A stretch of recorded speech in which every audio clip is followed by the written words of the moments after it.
आता जाग आली पाहिजे. कशा प्रकारचं आंदोलन अपेक्षित आहे काळात? आता वेगवेगळ्या स्वरूपाचे. आता यांनी अन्नत्याग इथं केले, सगळेच कार्यकर्ते काय अन्नत्याग करणार आहे का?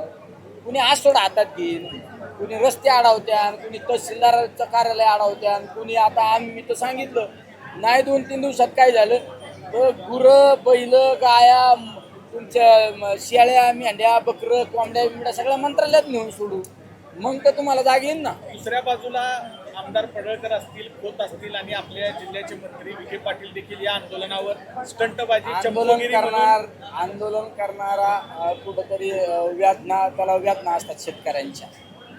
अन्नत्याग करणारा व्याजना असतात, त्या व्याजना जर तुमच्याकडे नसतात तर टीका टिप्पणी करताना तुम्ही साहजिक आहे ना. शेतकऱ्यांच्या व्याजना या माणसाला शेतकऱ्यांचे अश्रू समजतात ना.